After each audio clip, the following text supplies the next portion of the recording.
کوئی مار کے چلا جائے ابو بکر نہیں پوچھے گا، لیکن جب بات آئے گی اللہ اور اس کے رسول کی تو ابو بکر سے کوئی بچ سکتا نہیں ہے۔ فرمایا انہوں نے ایسے کیا، یہودی تھے وہ مکر گئے، کہتے ہم نے کوئی ایسے نہیں کہا۔ اب آپ فرماتے ہیں یہ عدالت مصطفیٰ صلی اللہ علیہ وسلم تھی، کیا اپنا کیا بگانا، جو بھی آئے گا یہاں سے انصاف پا کر کے جائے گا۔ آپ فرماتے ہیں ابو بکر اب کوئی گواہ پیش کیجئے، اب کوئی گواہ پیش کیجئے، نہیں تو پھر آپ قصاص کے لیے تیار ہو جائیے، میں مجبور ہوں۔ آپ کہتے ہیں کہ اللہ کے رسول انہوں نے کہا تو ہے لیکن میرے پاس کوئی گواہ بھی نہیں ہے، یہی سارے تھے یہ مکر گئے، اب میں کیا کروں۔ اب وہاں پر یہودی بڑے خوش ہو رہے ہیں کہ بس اب ابو بکر کو ذلیل ہوتا ہوا ہم دیکھیں گے، لیکن آسمان کا رب بھی کچھ دیکھ رہا تھا، اس کو کچھ اور منظور تھا، اس نے بتلا دیا۔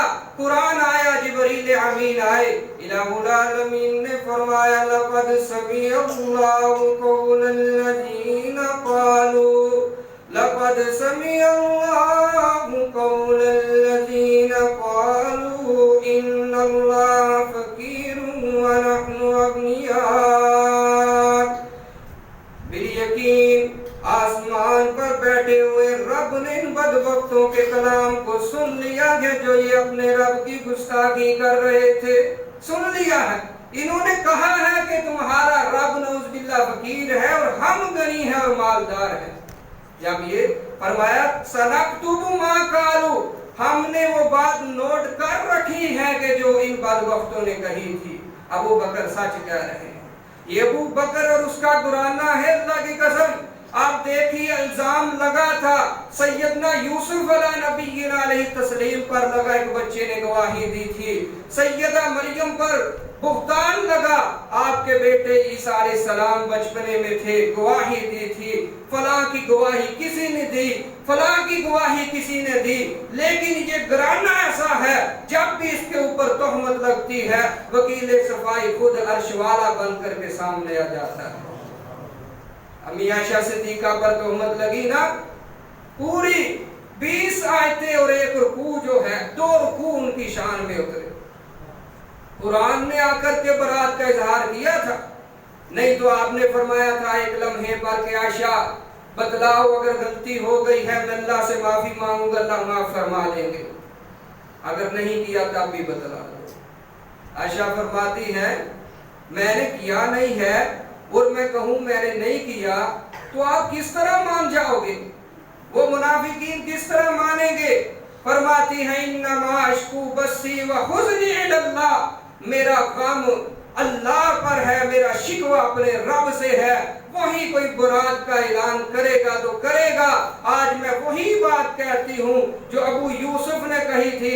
آپ فرماتی ہیں مجھے سیدنا یعقوب علیہ السلام کو اس وقت نام بڑا زور لگایا لیکن ذہن میں آیا نہیں، میں نے ابو یوسف کہہ کے گزارا کر لیا کہ میرا جو غم ہے شکوہ ہے اپنے رب سے ہے، وہی کچھ اتارے گا۔ پھر اللہ نے قرآن اتارا نا، فرمایا الخبیثات للخبیثین والخبیثون للخبیثات والطیبات للطیبین والطیبون للطیبات۔ میرے محبوب صلی اللہ علیہ وسلم جی یہ ہمارا اصول نہیں ہے، ناپاک مردوں کے لیے ناپاک عورتیں ہوا کرتی ہیں اور ناپاک عورتوں کے لیے پلید غلیظ مرد ہوا کرتے ہیں، اور جو پاک ہوتا ہے اس کے لیے کیا ہوتی ہیں؟ پاک عورتیں ہوتی ہیں۔ میرا محبوب تو پاک ہے، اور سب سے زیادہ اگر کوئی پاکیزہ شخصیت ہے تو وہ کون سی ہے؟ محمد رسول اللہ صلی اللہ علیہ وسلم۔ کیسے ہو سکتا ہے؟ یہ تو ہمارا قانون ہے۔ سیدہ فرماتی ہے میں نے کہا تھا میں سوچ نہیں سکتی تھی کہ میری برات میں قرآن آئے گا، میں نے کہا تھا اللہ کے رسول سوئیں گے خواب میں اللہ بتلا دیں گے یا کسی اور ذریعے سے بتا دیں گے، لیکن میری برات میں اللہ نے قرآن ہی اتار دیا۔ یہ ایسا گرانہ ہے عزیز دوستو۔ پھر وہاں پر یہودی جو ہے وہ پھیکے پڑے اور وہاں سے دفع ہو گئے کہ صدیق سے کوئی بھی دشمنی کرے گا تو ایسے ہی ہے کہ اس نے محمد رسول اللہ سے دشمنی دشمنی کی ہے صلی اللہ علیہ وسلم، اور جو رسول اللہ سے کرتا ہے دشمنی وہ اپنے اللہ سے کرتا ہے۔ میرے عزیز دوستو بھائیو، سیدنا صدیق اکبر کی ہستی وہ ہستی ہے، آپ نے اعلان فرما دیا کہ یہ مسجد نبوی کے اندر جتنے بھی لوگوں کے گھروں کے دروازے ہیں وہ سارے دروازے ختم کر دو سوائے ابو بکر کے۔ ابو بکر کا دروازہ رہنے دو، اس کے دروازے کو نہیں ہلانا، یہ ابو بکر ہے۔ آپ نے اعلان فرمایا غزوہ تبوک کے موقع پر کہ دشمن بڑی کثیر تعداد میں ہے، سفر بڑا لمبا ہے، لاؤ لوگوں اللہ کے رستے میں مال خرچ کرو، ہم نے جنگ کے لیے جانا ہے۔ سیدنا فاروق اعظم آتے ہیں، اللہ کے رسول علیہ السلام پوچھتے ہیں عمر کیا لے کر کے آئے ہو؟ فرمایا جو لے کر کے آیا ہوں اتنا ہی گھر کے اندر بھی چھوڑ کے آیا ہوں۔ اب عمر سوچ رہے تھے آج تو میں گھر کا آدھا مال ہی اللہ کی راہ میں تقسیم کرنے جا رہا ہوں، دے رہا ہوں، آج تو میں ابو بکر سے آگے گزرا نکل ہی جاؤں گا آگے، آج یہ نیکی جو میری ہے یہ ابو بکر سے آگے مجھے بڑھا دے گی۔ لیکن ہوا کیا؟ آپ پوچھتے ہیں میرے یار غار تو بتلانا تو کیا لایا ہے؟ فرماتے اللہ کے رسول میں نے اگر گھر میں کوئی ایک سوئی پڑی تھی تو وہ بھی میں لا کر کے آپ کے قدموں میں نچھاور کر چکا ہوں، وہ بھی لے آیا ہوں۔ فرمایا چھوڑا کیا ہے اہل و عیال کے لیے؟ فرمایا اللہ اور اس کے رسول کی محبت ہی پر چھوڑ کے آیا ہوں۔ آپ سیدنا فاروق اعظم سوچتے ہیں ہائے ایک ہی موقع تھا یہ والا، آج کے بعد تو موقع بھی نہیں ملے گا سوچنے کا بھی میں ابو بکر سے آگے گزر جاؤں، موقع بھی نہیں ملے گا۔ اللہ اکبر، یہی وہ صدیق اکبر ہے جس نے اس امت کی جو ہے رسول اللہ صلی اللہ علیہ وسلم کے بعد جو ہے باغ دوڑ سنبھالی۔ لوگ جو تھے جنگ ہار کر کے وہاں سے دفع ہو چکے تھے اور ان کے وہم و خیال میں یہی تھا کہ بس اب رسول اللہ کی حیات طیبہ جب ختم ہو جائے گی تو پھر ہم اپنی جو ہے وہ سازش میں کامیاب ہوں گے۔ اب کتنی سازشیں ہوئی، کسی نے نبوت کا دعویٰ کر دیا، کوئی زکوٰۃ کا انکاری ہو گیا، کئی قبیلے جو تھے وہ اسلام سے مرتد ہو گئے، بھٹک گئے کہ ہم اسلام کو نہیں مانتے، لیکن ہر ایک کا مقابلہ کیا سیدنا صدیق اکبر رضی اللہ عنہ۔ اب سیدنا اسامہ ابن زید رضی اللہ تعالیٰ عنہ بچے تھے، تھوڑی سی عمر تھی، رسول اللہ صلی اللہ علیہ وسلم نے ان کے جو ہے شاہ سوار ان کو بنایا، آرمی چیف ان کو بنایا اپنے لشکر کا، رسول اللہ صلی اللہ علیہ وسلم رحمت فرما گئے۔ اب سارے کہتے ہیں کہ بدل دو چیف اینڈ کمانڈر کسی اور کو بنا دو۔ سیدنا صدیق اکبر فرماتے ہیں یہ کیسے ہو سکتا ہے کہ رسول اللہ صلی اللہ علیہ وسلم کا بنایا ہوا کمانڈر جو ہے وہ ابو بکر تبدیل کر دے، یہ ابو بکر کو گوارا نہیں ہے، یہی جان کر کے آئے گا۔ کہتے تھے کسی تجربے کار کو بنا دو۔ میرے عزیز دوستو، اس وقت جو ہے کلا کما کیا گیا مسلمہ کذاب کا، آپ کے زمانے میں لشکر اسلام جو تھا وہ گیا تھا، اس لیے کسی کہنے والے نے اس بات کا اظہار ان الفاظ میں کیا ہے، کہتا ہے فتنہ انسی و کذاب مٹایا کس نے مٹایا؟ حضرت ابو بکر صدیق رضی اللہ تعالیٰ عنہ نے۔ جمعے کا ماحول ہے لیکن تھوڑا سا بیداری کا ثبوت دے اور بولیے کس نے؟ صدیق اکبر نے۔ آج ان کی نفرت میں لوگ کیا کیا کر رہے ہیں، ہم امن کے داعی ہیں، اللہ کی قسم ہے سنی جو ہے اہل سنت کوئی بھی ہو وہ اس ملک کے امن کو خراب کرنا کسی صورت جو ہے وہ نہ جائز سمجھتا ہے نہ برداشت کر سکتا ہے۔ لیکن اگر سنیوں کے اہل حدیث کے جو سرخیل ہیں، اکابرین ہیں، جو ہمارے ایمان کا جز اور حصہ ہے، اگر ان کو کوئی چھیڑے گا تو پھر یہ سارے کام بعد میں ہے، ان کی عزت ان کی محبت سب سے پہلے ہے۔ انشاءاللہ تیار ہونا، ہم کسی قسم کا جو ہے نقص عمل میں شامل نہیں ہو سکتے کہ امن اس ملک کا خراب ہو۔ بڑی قربانیوں کے بعد یہاں پر الحمدللہ بڑی دعاؤں کے بعد امن آیا ہے، اور اس امن کو ہم کسی صورت سبوتاس ہونے دیں گے نہیں ہونے دیں گے۔ لیکن آپ اپنی محبت کا ثبوت دیجئے اور آپ کہیے کہ صدیق اکبر نے کتنا انسیوں کذاب مٹایا، کس نے زور ردت کا زمانے سے ہٹایا، کس نے فارس و روم کو مٹی میں ملایا، کس نے کفر کو موت کا پیغام سنایا، کس نے ثانی اثنین ہے اللہ کا شیدائی ہے، جا کے بھی جس نے پہلو محمد میں جگہ پائی ہے، یا تو صدیق کے اوصاف کا اقرار کرو، ورنہ لازم ہے کہ قرآن سے انکار کرو۔ قرآن اللہ کی قسم وہی ڈیرے ڈالتا ہے جہاں صدیق کی محبت کرنے والے ہوا کرتے ہیں۔ آپ کو پتہ ہے نا، یہاں معصوم بچے ہوا کرتے ہیں چھوٹی چھوٹی عمروں کے، لیکن قرآن پورے کا پورا سینے میں حفظ کیے ہوئے ہوتے ہیں۔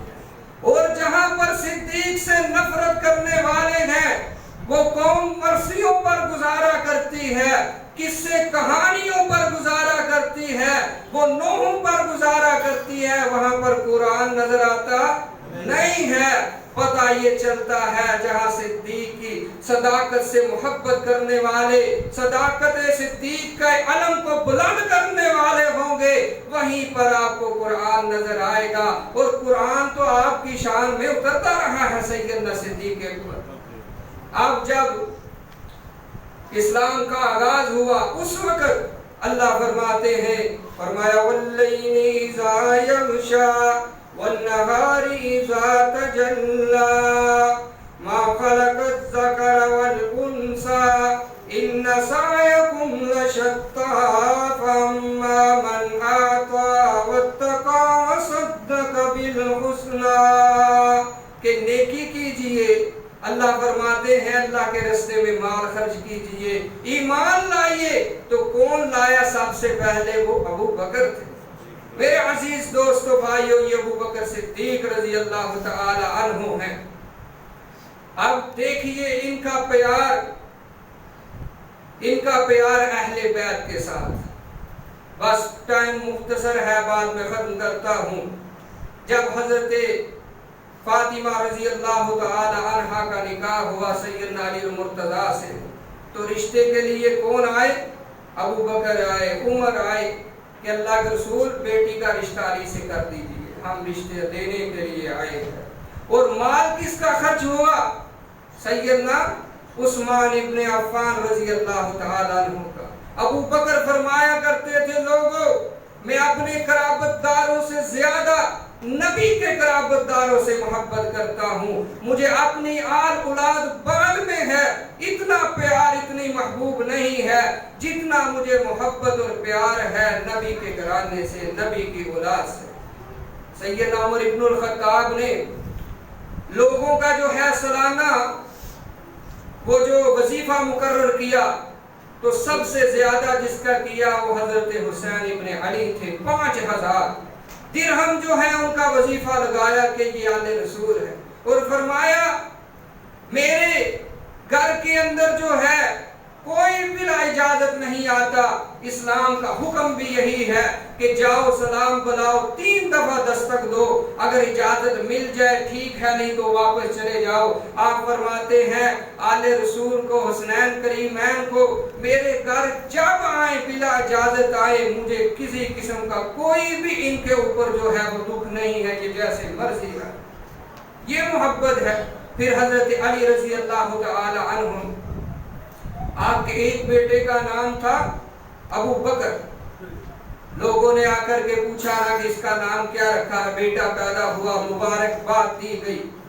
کہتے ہیں میں نے خلیفہ اول اور سسر رسول صلی اللہ علیہ وسلم کے نام پر اس کا نام ابو بکر رکھا ہے۔ پھر پیدا ہوا ایک اور بیٹا، اللہ نے ایک اور بیٹا پیدا کیا جو ہے، اللہ نے ایک اور بیٹا دیا، تو لوگوں نے آ کر کے کہا کہ اس کا نام کیا ہے؟ آپ فرماتے ہیں میں نے اس کا نام عمر رکھا ہے۔ تیسرا بیٹا ہوا تو پھر آئے لوگ کہ اب اس کا نام کیا ہے؟ لوگ مبارکبادیں دیتے ہیں، مبارک ہو علی، اللہ نے پھر بیٹا دیا، اس کا نام کیا ہے؟ فرمایا اس کا نام عثمان ہے۔ اسی طرح سیدنا حسین حسن ابن علی رضی اللہ تعالیٰ عنہ کو اللہ نے بیٹے دیے، ایک کا نام محمد رکھا، دوسرے کا ابو بکر، تیسرے کا عمر رکھا۔ اسی طرح پھر پیدا ہوا بیٹا اور اس کا نام عثمان رکھا۔ اسی ترتیب سے حضرت حسین ابن علی رضی اللہ تعالیٰ عنہ نے بھی اپنے بیٹوں کے نام رکھے، ابو بکر، عمر، عثمان۔ یہ پیار تھا یا نفرت تھی؟ وہ پیار سے رکھے تھے یا نفرت سے؟ آپس میں پیار نہ ہوتا تو رکھتے؟ یہ لوگ تو یزید نہیں رکھتے نام، اگر نفرت میں رکھتے ہیں تو پھر چاہیے کہ یہ اپنے بیٹوں کے نام یزید رکھیں۔ وہ پتہ یہ چلتا ہے کہ جس کے نام پہ نام رکھا جائے اس سے محبت ہوتی ہے تو لوگ رکھتے ہیں۔ اب وہ آپ دیکھتے ہیں علی اصغر اور علی اکبر، اب ان کے نام کیا تھے؟ ایک کا نام ابو بکر تھا، دوسرے کا عمر تھا۔ اصلی نام پوچھو نہیں بتائیں گے، پتہ چلتا ہے اگر ان کو پتہ ہے بتلا دیا تو پھر جو یہ سارا رونا رپا یہ ختم ہو جائے گا کہ انہی کے بارے میں کہتے ہیں کہ ان سے تو نفرت تھی۔ تو علی نے پھر بیٹوں کے نام کیوں رکھے؟ لوگ پوچھیں گے نا، تو پھر یہ بتلا سکتے نہیں ہیں کہ ان کا نام اصلی کیا تھا۔ اس وجہ سے میرے عزیز دوستو بھائیو، آپس کے اندر ان کی کوئی نفرت نہیں تھا، پیار تھا، محبت تھی۔ سیدنا عمر ابن الخطاب رضی اللہ تعالیٰ عنہ کی لاش مبارک پڑی ہوئی ہے، جنازے سے پہلے لوگ آپ کی چارپائی کے گرد جمع ہے۔ سیدنا عبداللہ ابن عباس فرماتے ہیں میں بھی کھڑا ہوں، میرے آ کر کے کندھے کے اوپر ایک شخص نے ہاتھ رکھا، میں نے محسوس کیا، پتہ چلا یہ علی المرتضیٰ ہے، اور علی وہاں پر یہ الفاظ ادا فرما رہے تھے۔ کون سے الفاظ؟ میں کہتا تھا، دعا کیا کرتا تھا، اللہ میری زندگی جو ہے ایسی بنا دے جس طرح ابو بکر و عمر کی زندگی ہے، اب کے بعد میں نہیں دیکھتا میں کس کو جو ہے ملاؤں اور یہ دعا کروں کہ اللہ میرا جینا ایسے کر دے کہ فلاں کی طرح۔ اور پھر ساتھ کہتے ہیں یہ بھی اپنے دونوں ساتھیوں کے پاس جا ملے ہیں، دونوں ساتھ، اور مجھے امید تھی کہ یہ اسی طرح جائیں گے جس طرح رسول اللہ گئے ہیں، ابو بکر گئے ہیں، اب عمر بھی اسی رستے پر اسی جگہ پر پہنچ چکے ہیں اپنے دونوں ساتھیوں کے پاس۔ اور مجھے یہ یاد ہے رحمت کائنات صلی اللہ علیہ وسلم اکثر فرمایا کرتے تھے، میں آیا، ابو بکر آیا، عمر آیا، میں گیا، ابو بکر گیا، عمر گیا میرے ساتھ، میں بیٹھا، میں ادھر گیا، یعنی کہ ہر وقت جو ہے کبھی اپنے ساتھ ابو بکر کا تذکرہ کرتے ہیں، کبھی عمر کا تذکرہ کرتے ہیں۔ مجھے فخر ہے ان دونوں پر، میں یہ سوچتا ہوں، سمجھتا ہوں کہ اگر امت کے اندر نبی کے بعد سب سے بہترین کوئی ہے تو وہ یہ دونوں ہیں۔ میرے عزیز دوستو بھائیو، پھر یہی ابو بکر ہیں جنہوں نے اس امت کو نبی کائنات صلی اللہ علیہ وسلم کی حیات طیبہ کے اندر جو ہے 17 نمازیں پڑھائی ہیں۔ کتنی نمازیں؟ 17۔ سارے صحابہ موجود ہیں، سارے موجود ہیں، لیکن مصلی پر اگر کسی کو کیا ہے تو ابو بکر کو کیا ہے۔ سیدہ عائشہ صدیقہ رضی اللہ تعالی عنہا فرماتی ہیں، آپ رسول اللہ صلی اللہ علیہ وسلم نے فرمایا کہ ابو بکر کو آگے کیجئے، وقت نماز ہے، وہ لوگوں کو نماز پڑھا دیں۔ تو عائشہ فرماتی ہیں رضی اللہ تعالی عنہا کہ یہ برداشت نہیں کر سکے گا میرا بابا کہ رسول اللہ بیمار ہیں اور ان کے مصلی پر کھڑے ہو جائیں، وہ بڑے ہی نرم مزاج ہیں، وہ برداشت نہیں کر سکیں گے، آپ عمر کو حکم دے دیجئے۔ آپ نے فرمایا نہیں، ابو بکر کو آگے کیجئے۔ پھر انہوں نے کہا، آپ نے غصے کا اظہار کیا کہ میں کہتا ہوں کہ ابو بکر کو آگے کیجئے، یہ اللہ کو منظور نہیں ہے، مومنوں کو منظور نہیں ہے کہ نبی کے بعد ابو بکر موجود ہو اور مصلی پر کوئی اور آ جائے، یہ نہیں منظور۔ اس لیے میرے عزیز دوستو بھائیو، اللہ ان کی قبروں پر کروڑوں رحمتوں کا نزول فرمائے، اللہ ہمیں صحابہ کرام سے محبت کرنے والا بنائے۔ اہل بیت اور صحابہ کرام کی محبت ہی محبت تھی، کوئی نفرت نہیں تھی، اگرچہ ان لوگوں کا پروپوگنڈا تھا کہ جو لوگ چاہتے تھے کہ اسلام جو ہے وہ دو ٹکڑے ہو کر کے رہ جائے، اسلام مسخ ہو جائے، ان کی اپنی سازشیں تھی، کیونکہ وہ لڑ کر کے ہار چکے تھے۔ اب وہ سازشیں طرح طرح کی کرتے تھے کہ کسی طرح اسلام کو سرنگو کر دیا جائے۔ اللہ فرماتے ہیں والذی ارسل رسولہ بالہدی ودین الحق لیظہرہ علی الدین کلہ۔ اللہ اکبر، اللہ نے یہ فیصلہ کر لیا ہے جو دین اسلام ہے تمام دینوں کے اوپر غالب آ کر کے رہے گا۔ دوسری جگہ فرمایا وَلَوْ كَرِهَ الْكَافِرُونَ وَلَوْ كَرِهَ الْمُشْرِكُونَ، اگرچہ یہ ناگوار ہی کیوں نہ گزرے لیکن یہ غالب آ کر کے رہے گا۔ محمد الرسول اللہ والذین معه اشداء علی الکفار رحماء بینہم، جو محمد الرسول اللہ صلی اللہ علیہ وسلم کے ساتھی ہیں، یار ہیں، ان کے ساتھ چلنے والے ہیں، ان کی اتباع کرنے والے ہیں، ان کی پیروی کرنے والے ہیں، ان کی صفات کیا ہیں؟